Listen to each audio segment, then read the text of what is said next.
Lições Bíblicas Jovens. Meus queridos irmãos, eu quero complementar a todos com a paz do Senhor Jesus. Você está agora no canal Rascunho DVD e nesta oportunidade estaremos comentando a lição de número 8, lição que tem como título geral, o tema do trimestre é Vigilância, Justiça e o Culto a Deus. É comentada sobre o livro do Profetas Menores, não é? E é comentada por Israel Trota, não é? E é o comentarista da lição. O título da lição de número 8 é Naum, até quando vai a paciência de Deus? Não é? Esse livro vai andar paralelamente, praticamente, com Jonas, não é? E tem algumas diferenças que nós vamos trazer agora no canal, neste conteúdo do canal Rascunho da EBD, certo? O livro de Jonas, ele só tem 3 capítulos e só contém 47 versículos, né? Esse livro, ele vai nos trazer algumas informações e ele só fala, ele não profetiza para ajudar, ele profetiza para os inimigos, né? Para os estrangeiros. Isso já também tínhamos dito numa lição anterior aí, não é? Na lição de número 7. Então, Naum, ele vai trabalhar sobre o juízo de Deus, trabalhando uma proposta do juízo de Deus sobre Nínive, sobre os assírios, não é?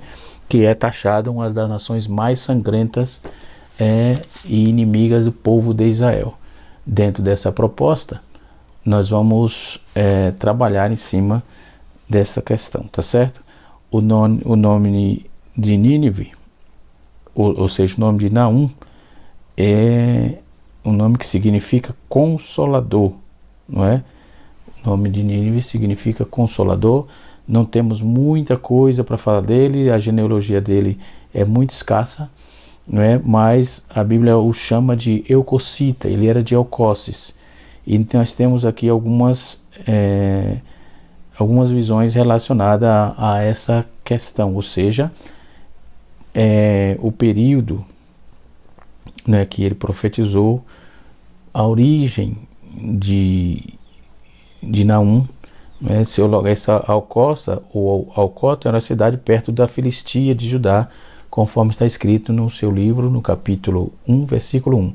Neemias é muito pouco falado no Antigo Testamento, ele é só citado mesmo no seu livro, no capítulo 1, verso 1, e Lucas também vai fazer uma menção, não é?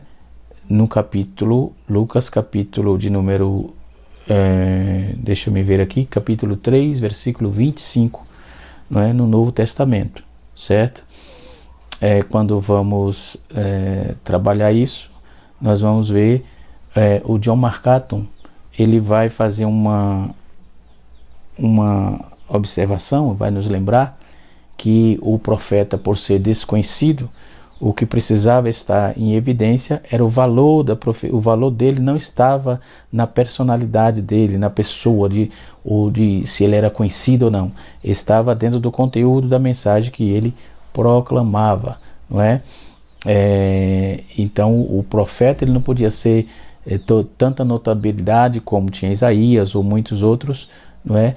Mas era o conteúdo da mensagem que fazia dele, tornava-se ele conhecido, que é o caso de Naum.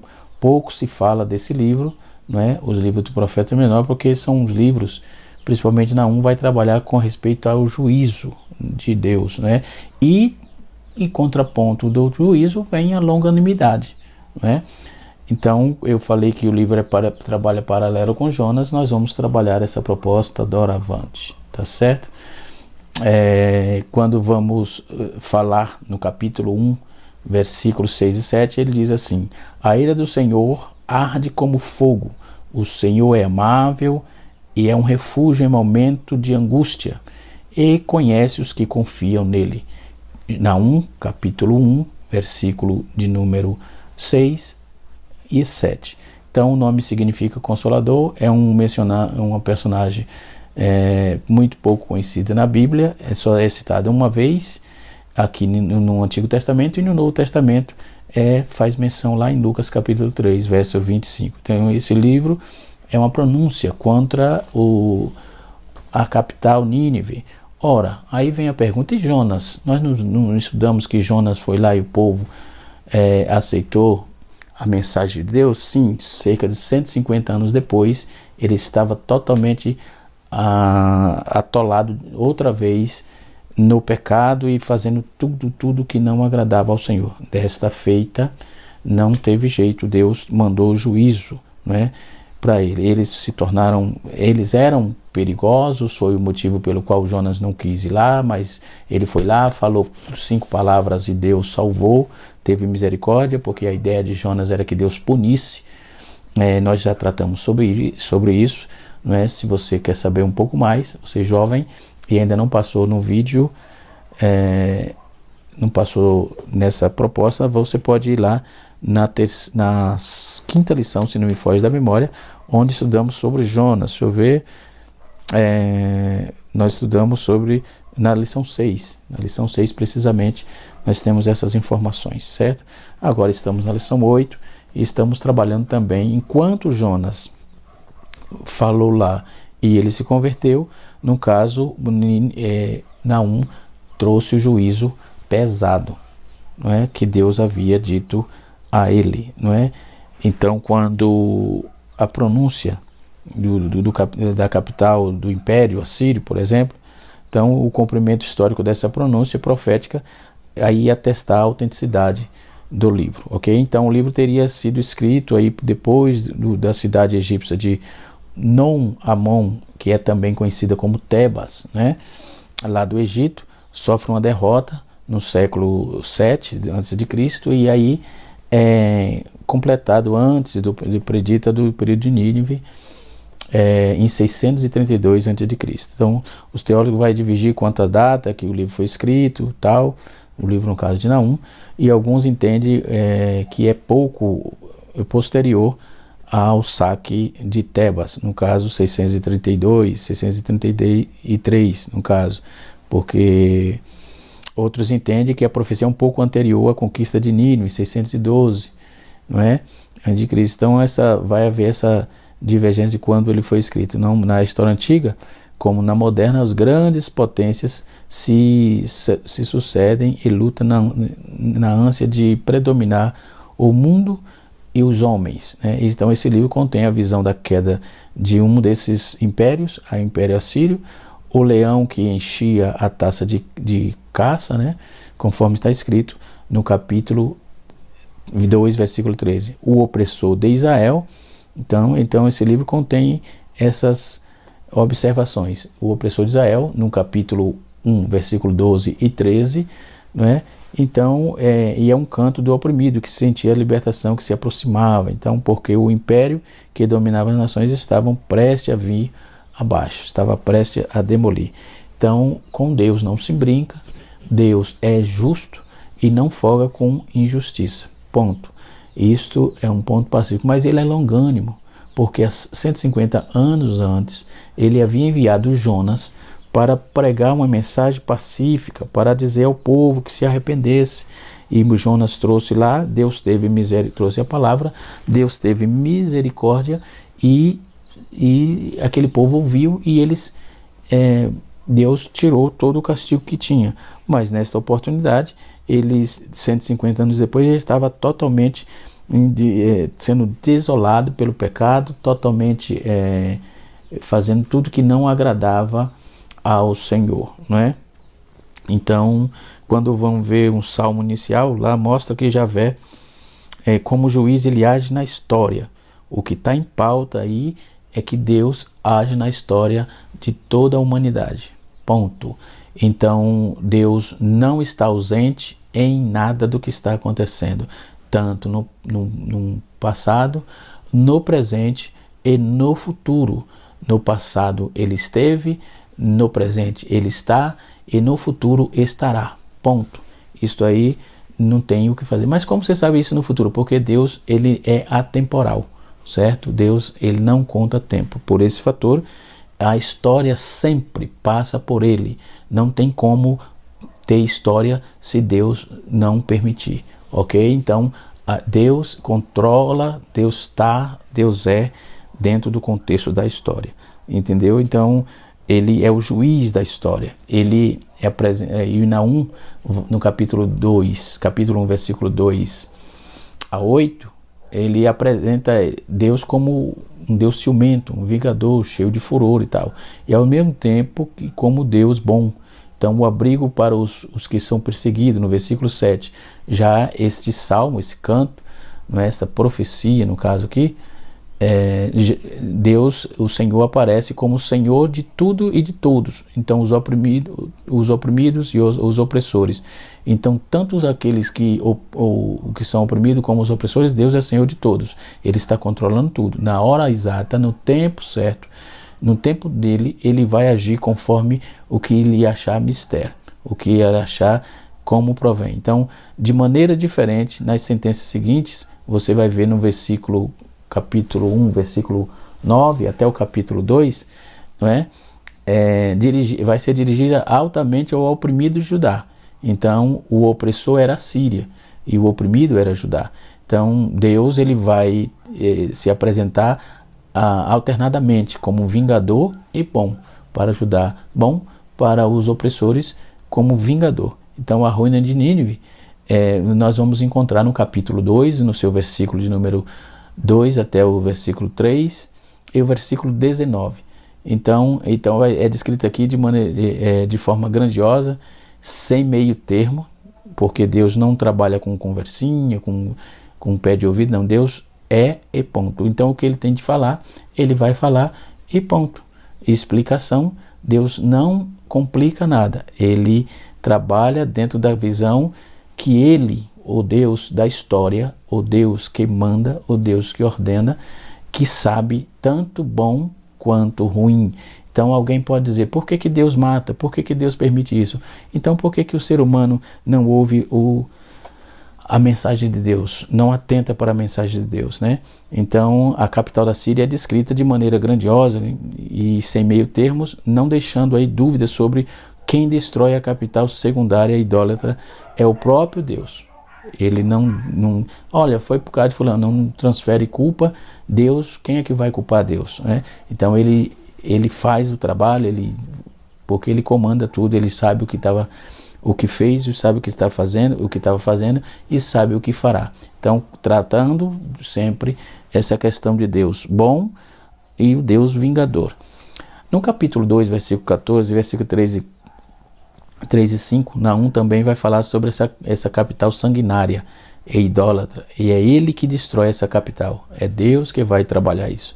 Então Naum vai deixar claro que os grandes poderes do mundo não são eternos, por mais que domine, que amontoe, por mais que oprime e humilhe os pequenos, um dia eles se ruirão, como aconteceu com Nínive. Então os prepotentes, os arrogantes, os soberbos vão cair por terra, não tenha dúvida. Então, aliás, eles desaparecerão da história justamente como agiu dessa forma, assim, os assírios foram oprimidos de forma implacável, né? Que Deus toma o partido dos oprimidos e Deus de forma implacável não tem misericórdia. 150 anos antes, conforme eu disse, Deus já havia mandado uma mensagem, não é? Deus já havia mandado o profeta, Deus já havia tido misericórdia. 150 anos depois, eles estavam totalmente desprovido, ou não quis, ou rejeitou tudo aquilo que havia ouvido antes, então estava achafurdado no pecado e teve o fim trágico conforme nós conhecemos, né? Então o livro de Naum, ele é o 7º livro dos profetas menores, né? Naum descreve a queda de Nínive, a capital, que foi conquistada pelos babilônios em 1812, né? Então ele vê a queda de Nínive como castigo de Deus. Não se dá muito para entender, quando no início eu estava falando sobre a origem do livro e a questão de como foi escrita, como você vai entender 632, 635, se a queda de Nínive se deu em 612. Então, por certo, Naum profetizou antes, ou no período, não é? Nesse período de 612. É o mais coerente, não? Então, voltando aqui para o assunto e para a nossa lição. O comentarista, ele vai em Naum capítulo 1, o nome é o Consolador. Então, o nome não significa, eu já estou aqui na lição, seu nome é mencionado na Bíblia apenas uma única vez, justamente na sua introdução. Isso aqui eu também já trouxe. A data e as profecias e as informações históricas são dispostas sobre Naum, são insuficientes, tanto não são conclusivas, né? Ou seja, ninguém bate o martelo concluindo tal coisa, que é isso, que é aquilo, sobre essa questão da data da profecia, não é, que eu acabei de falar. Aí num tópico de número, a nossa lição está dividida em tópico 1 é Naum, tópico 2 nós vamos ver a natureza de Deus, e o tópico 3, os pecados das Sírias, e até onde vai a paciência de Deus, né?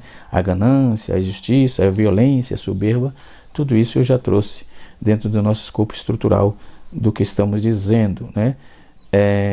Qual a estrutura da mensagem do livro? No subtópico 3 da nossa lição, tópico 1, no subtópico 3 é assim: o livro possui 3 capítulos, e o primeiro capítulo é composto de apresentação da profetura, um salmo de louvor sobre a natureza de Deus, no capítulo 1, versículo 2 a 8, e anúncio em forma poética o juízo de Deus divino sobre os ninivitas, que está em capítulo 1, versículo 9 a 15, e o segundo capítulo, ele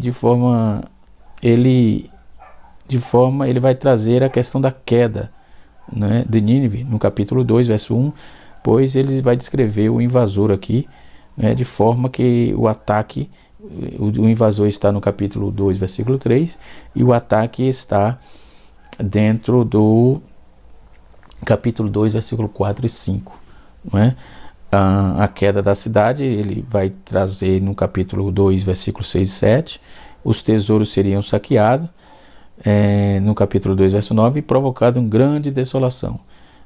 O capítulo 3, ele vai trazer uma informação, ele vai nos informar os motivos que determinaram a queda de Nínive.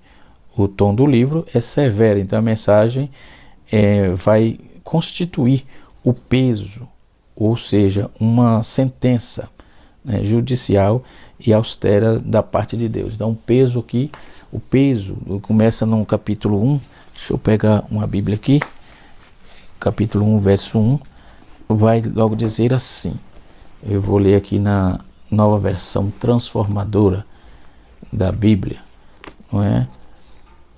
Naum, deixa eu me achar aqui,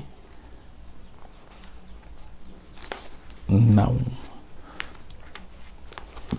logo depois de Miqueias, certo? Está escrito assim: Naum, que vivia em Elcos, recebeu uma visão e esta mensagem acerca de Nínive, a ira do Senhor contra Nínive. O Senhor é zeloso, cheio de vingança e ira, vinga-se de todos os que se opõem e reserva sua fúria para os seus inimigos. O Senhor é lento para se irar, mas tem grande poder. Ele nunca deixará de castigar o culpado e demonstra o seu poder no vendaval e na tempestade. As nuvens não são poeiras debaixo dos seus pés, e a sua ordem, e os oceanos secam, e os rios desaparecem. Os pastos verdejantes de Bazã e do Carmelo se esvaem, e os bosques do Líbano murcham. Eis, em sua presença, os montes tremem, e as suas colinas se derretem, e a terra se estremece, e os seus habitantes são destruídos.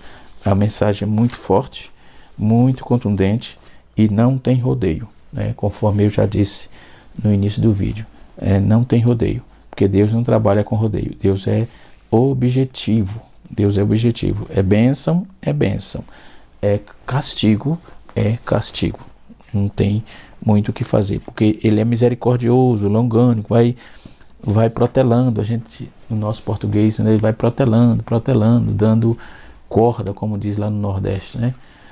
Vai dando corda até o próprio homem se enrolar. Ele vai avisando, Então, a estrutura do livro, ela fala da destruição de Nínive, que é decretada no capítulo 1. No capítulo 2, a destruição de Nínive é descrita.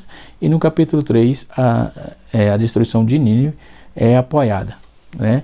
Então, além da cidade natal, o nome de Naum já trouxe também, né? Então, nós vamos ver aí como eles fez prática em grupo, né? Então, nós não temos muito bibliografia, conforme o pastor Tiago, o comentarista, também trouxe informações contundentes. Não temos muita coisa para falar biograficamente dele, mas o texto está dizendo que ele é eucocita, né? Por essa informação, deduzimos que ele era uma localidade chamada de Elcos, que não se conhece o lugar com esse nome na Palestina, né? Certos estudiosos vão acreditar que a cidade estava situada na Mesopotâmia e que o profeta era um dos descendentes dos israelitas cativos. O fato de Naum estar tão familiarizado com a cidade de Nínive dá apoio a esse ponto de vista. Então, no mapa tem essa visão aqui. Outros argumentam a favor de que a capital, o local era na Galileia e em Judá, baseado em certas referências não canônicas. Nós vamos encontrar essas referências não canônicas que sugere aí que Cafarnaum era a cidade em questão, né? Diz Caf Naum, né? Então, e aí é sugerida aí a cidade em questão, e visto que o seu nome da cidade de Naum, ou seja, o nome do profeta significa cheio de consolo, formado por palavra hebraica similar, né? Então outra que significa cheio de graça, cheio de compaixão. Certos estudiosos não veem a conveniência dessa designação, ok? Não vê, vai ter sempre essas distorções assim, porque mais um exame mais detido revela que a natureza de sua profecia está no cerne do consolo para o povo de Deus. Então, por isso que é pautado em cima disso aqui. Então, como é que Naum atualmente é criticada aí pelos críticos textuais? Esses críticos, eles trabalham na minha visão, na contramão de Deus, né? O que eles querem trazer, e mesmo se fosse ao pé da letra, o MHC, eu gosto, estudo também, não é? Mas não vejo nada de aplicabilidade dentro a gente que trabalha com teologia usa só para saber a questão das contraposições da palavra, mas não se usa isso para se embasar conceitos bíblico-teológicos, conceitos bíblico-doutrinários, coisa do tipo, né? Não se trabalha em cima dessa questão do MHC, porque muitas coisas, eles têm até razão em algumas coisas, mas a maior parte das vezes eles se desarranjam o tempo todo, se perdem, eu acredito, né? Vários outros, podia citar aqui alguns nomes, mas não vem o caso agora, ok?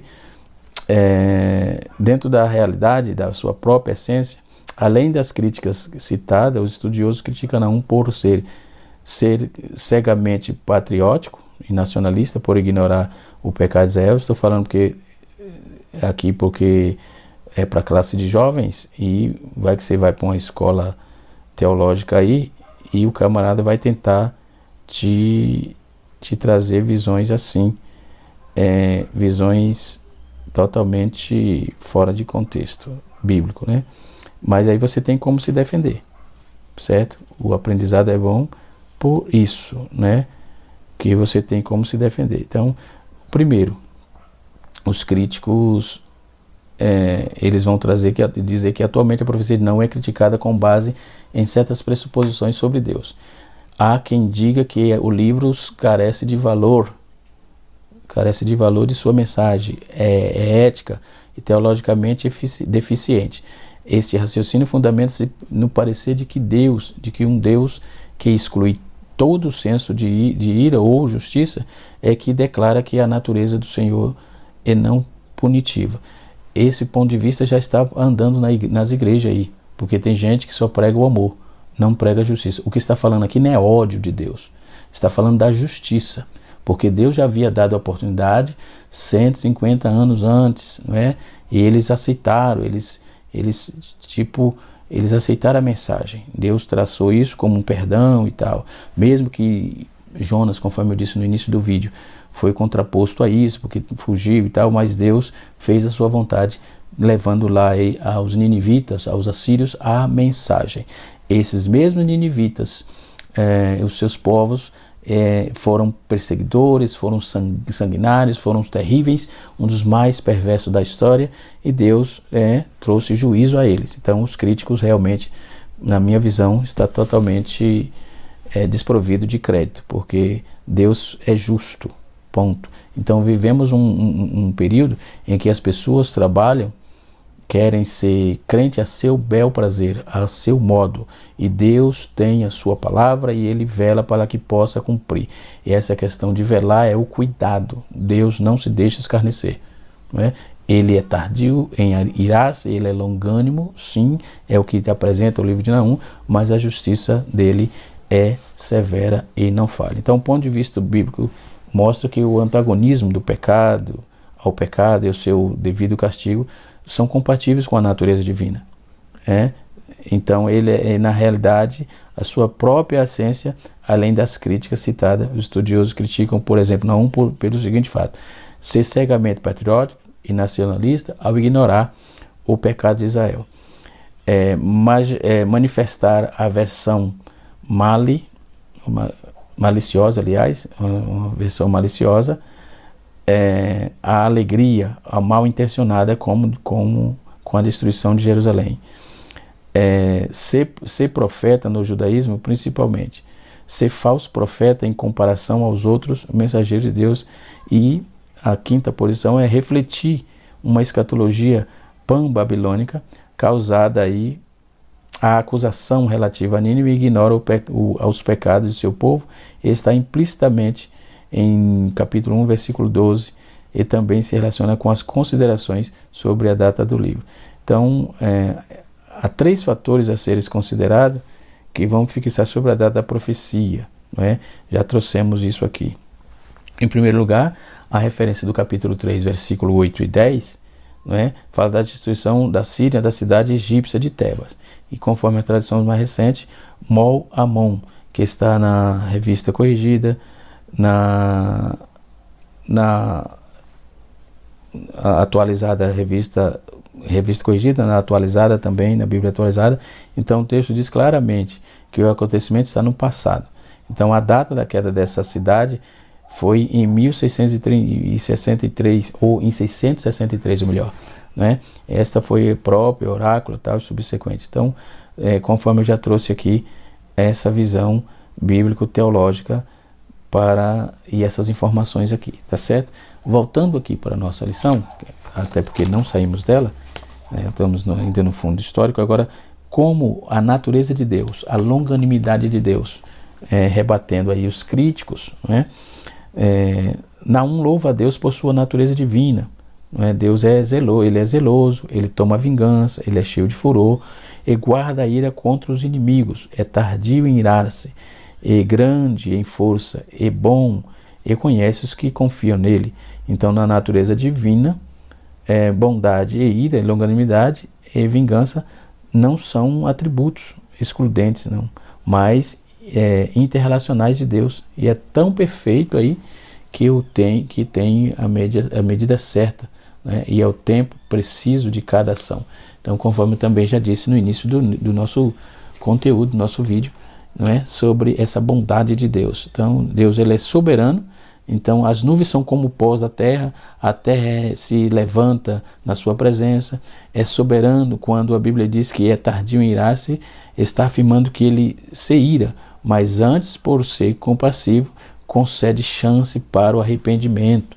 E isso vamos ver Paulo também trazendo em Romanos, capítulo de número 2, versículo 4 e 6, e Pedro, na sua segunda carta, capítulo 3, versículo 9.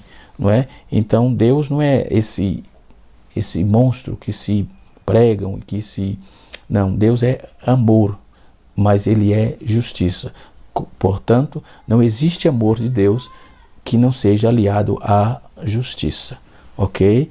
Por isso que temos que ter temor e tremor, porque Deus ama, mas Deus também é justo, ok? Então, o Deus amoroso e vingador. Naum vai apresentar isso aí e nos ensina que, além de ser amoroso, ele também é vingador, conforme está escrito em Jeremias, capítulo 50, verso de número 15.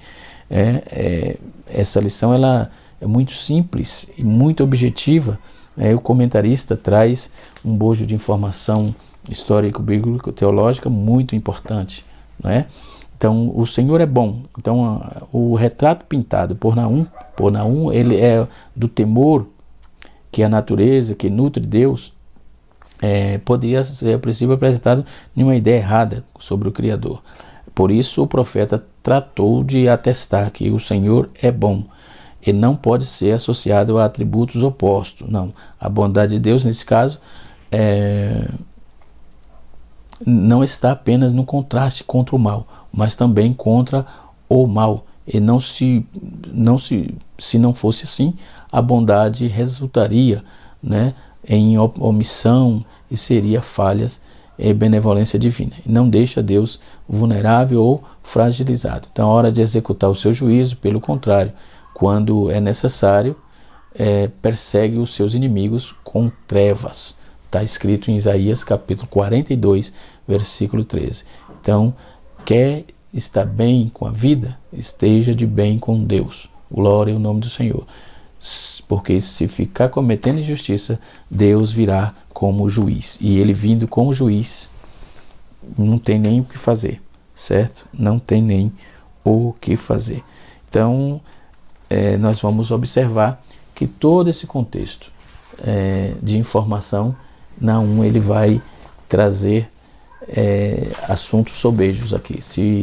Que Deus abençoe os jovens, que a mão de Deus continue sobre vossas vidas, não é? E trouxemos aqui um assunto importante, não é? Espero que você aprenda e aplique. Não é só aprender, é aplicar, ok? Então nós temos aí uma lição importante, onde vai trabalhar a bondade de Deus, a longanimidade e a justiça de Deus. Que Deus em Cristo os abençoe, que o poder de Deus e a mão de Deus continue sobre a sua vida, no nome precioso de Jesus. Canal Rascunho da IBD, ensinando para transformar vidas.